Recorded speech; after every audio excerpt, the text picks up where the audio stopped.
church. Our big story tonight is what a lot of people across the country are talking about. The church, often sought for peace and reflection, a place where people go to feel safe, has become the target of a gunman in Charleston, South Carolina. The search for the accuser ending this morning in Shelby, North Carolina, just outside of Charlotte. 21-year-old Dylan Roth is accused of shooting 9 people to death inside Emmanuel AME, a historic black church in Charleston. Police are investigating this as a hate crime. This tragedy hits very close to home for our colleague Armstrong Williams.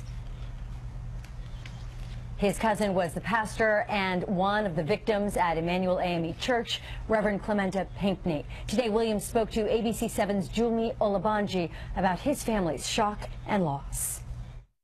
I was actually in a state of confusion because my brother, who's a state senator, who had spent the day earlier with Clemente, was telling me that he had heard that he got a text that he was killed. He thought it was a car accident.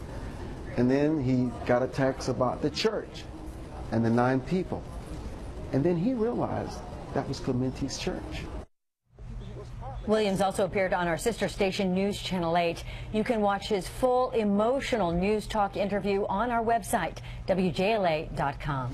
We are seeing more tributes to Reverend Clementa Pinckney. Flowers were placed on a black cloth that is covering the state senator's desk at the State House in Columbia, South Carolina. We're also seeing tributes here in the D.C. region to the victims of the shooting in Charleston. Dozens of lawmakers and congressional staffers gathered on the Capitol lawn this afternoon to pray for the victims. The event was organized by the office of South Carolina Senator Tim Scott. The African Methodist Episcopal Church has a large congregation right here in D.C. And today, D.C. Bureau Chief Sam Ford spoke with some church members who have visited Emmanuel AME in Charleston. Sam continues our team coverage now from Northwest. Sam? Yes, both Emmanuel in Charleston and Metropolitan AME here in Washington are sister churches of the African Methodist Episcopal domination, sister churches, and so the grief here over what happened there is great.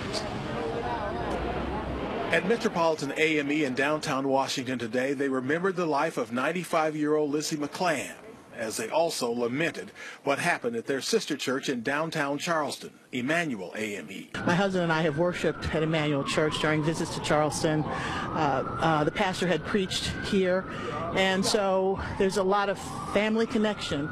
For some, more personal than that, Metropolitan member Leroy Nesbitt was baptized at Emmanuel and still has family there. My aunt was in that church less than an hour before the shooting. The last person she saw when she left the church was her pastor, who was killed.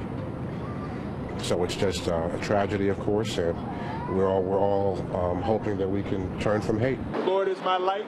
Metropolitan pastor William Lamar knew Emmanuel's pastor, Clementa Pinckney. He was gracious.